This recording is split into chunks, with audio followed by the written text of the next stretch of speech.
Thank you very much. Joined by the host of the Hero World Challenge, Tiger Woods, and Dr. Pavan Munjal, CEO of Hero MotoCorp. Thank you so much for joining us. And I want to start a question for both of you. After having not played here last year because of the pandemic, what does it mean to be back at Albany? Well, it's fantastic to be back. It's been 22 months since we've been here. And to have, obviously, the lockdown restrictions that India had, and then we've had, obviously, in the United States, be able to have this event, be able to have the pros come in. This is the best field we've ever had. And so to have all the pros support this event, it's been amazing, and it's going to be a great week. Dr. Munjal. Well, it's absolutely wonderful, as Tiger was saying, lockdowns all over and not being able to come here in 2020. I was sort of doubtful for this year as well, just until a couple of months ago.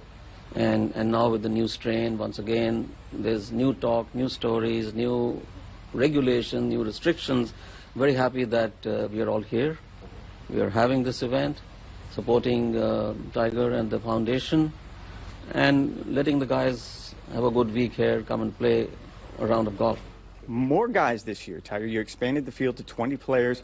Just your thoughts on expanding the field and the field in general? Well, I think that it was the right thing to do to try and get more players and more involved. I think that it makes the field not only stronger but better. I mean, this is when we first started the event. I mean, this was at the turn of the century, so it was 99, 2000. We celebrated, in Phoenix and in New Year's for 2000.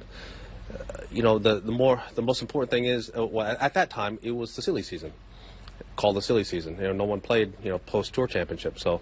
We wanted to have a fun event, create something that we could raise money for the foundation, but now we wanted more validity, so adding more players to the event got us world ranking points.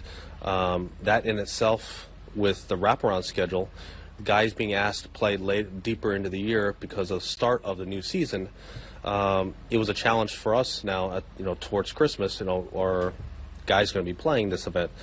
I think with world ranking points, it allowed, if more guys talk to each other, if I'll play, you play, you play, you play, and then all of a sudden, we have these great fields, and everyone has a great time out here. Everyone gets world ranking points to play deep in the year, and have a bunch of fun. And it's up to us here as hosts to make sure that they have a bunch of fun. If winds are up, obviously I'm going to slow the greens down. Oh, okay. When I wasn't playing, now that I'm not playing, that I can tell the green staff, what pin locations are best and how we should set the golf course up. But these are all things that we ensure that these guys have a great time. And I think one of the important things that I've learned throughout this entire time of hosting the event is that the guys that are first timers that came to the event, there's 8 of them this year. We've had so many repeaters that want to come back to the event, but they've gone back to their own charities and their own foundations and have done more because of what they've learned through what we've done. And so I'm very proud of that. So the $2 million that we've reached through our foundation is a lot greater than that, just because of the participation of the players and what they've learned. You mentioned the first-timers. It seems like a changing of the guard. You have Colin Morikawa playing for the first time this year, Victor Hovland. What are your thoughts on this next generation you've kind of watched now? Oh, man, they're all good. I mean, they all hit it far. The game has gotten big. I remember when it was we invited Nick Price and Marco O'Meara and Colin Montgomery to play. Now you're looking at Victor Hovland and Colin Morikawa. It's a generational switch.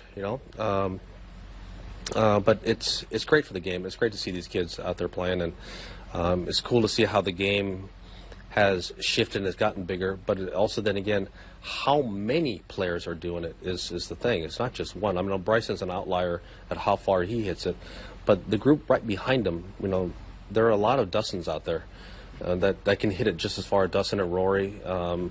There's a lot of that, and there's more coming out in college because they're training earlier. They're getting better instruction. They understand forces into the ground. Man, when I was younger, they're trying to get me to slide my legs and have a reverse C. That was the name of the game. And now it's force in the ground and explode and jump. We were taught not to jump. So it has changed, and it's fun to see that generational change. Dr. Munjal, this is the 7th year you've been the title sponsor of the Hero World Challenge, and you're very involved with golf worldwide. Why does that fit into your business model so well? Well, we sponsor a lot of other sporting disciplines as well, like cricket, soccer, field hockey, which directly interacts with our customers. Golf, for me, is clearly interacting with all our other stakeholders, whether it's the government, financial institutions, corporates, and many others. It takes the brand to a very different level. It's not about interacting or talking directly to your buyers. So far, the products we've been manufacturing have mostly been utility kind of motorcycles, smaller engines. Now we are getting into different league, getting into higher CC motorcycles. We also partner with Harley Davidson now. We are distributors for Harley. We are going to be designing and producing for Harley. More importantly, going forward, March of 22, we will be launching our first electric vehicle. Clearly with that, we have an opportunity to directly get into the Western markets, whether it's Europe or US, where we don't have our products yet, but our brand is already there with Tiger Association, with the association with Tiger's Foundation and the Hero World Challenge. The brand already is all across the globe. We are present in 42 markets with our products, but the brand is present in many, many more markets already. Tiger, you mentioned this in your press conference a few moments ago. It's the 25th anniversary of your foundation. I'm curious, how has it evolved from the vision that you and your dad first had 25 years ago? You know, Rex, it was first a traveling circus. You know, we went from city to city trying to raise money for the local junior golf foundations that were embedded in those cities.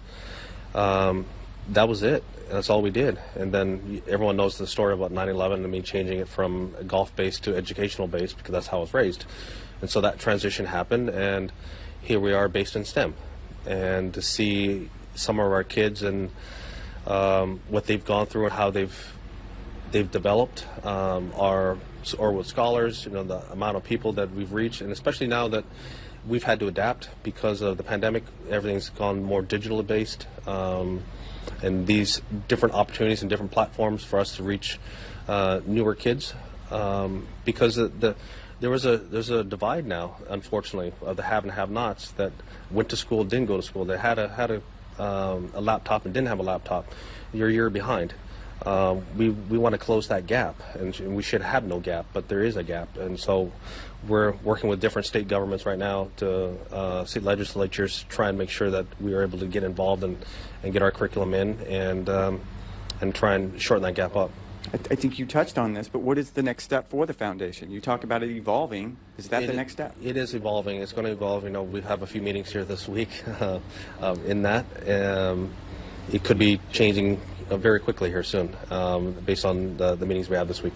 Sad news this week. I did want to ask you about Lee Elder, passed away. What did he mean to you in your career? Well, Lee was fantastic. You know, I was closer to Charlie than I was to Lee, but it was just so ironic that, okay, Lee's first Masters was the year I was born.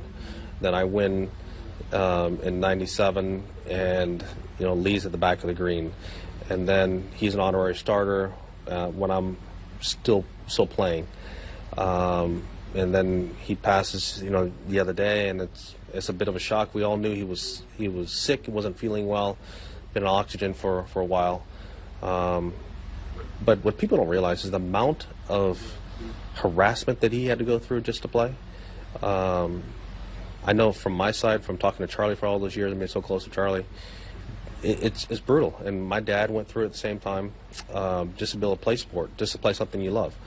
To have the attitude and the fierceness in the fight, to be able to fight for something you believe in, I don't think he gets enough credit for that.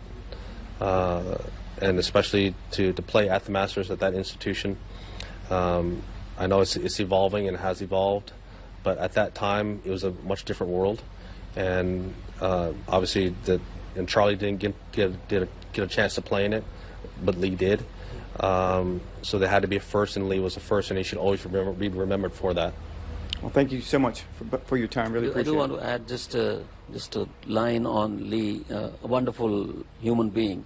Well, I've known him for a few years now, and I've been going to the Masters with him, and I was sitting on the tee when he teed off last year, or this year, in April. Wonderful human being. Very special moment. Thank you both so much for your Yeah, time, and thanks, have a Rich. great week. Thank you. Thanks, Mike.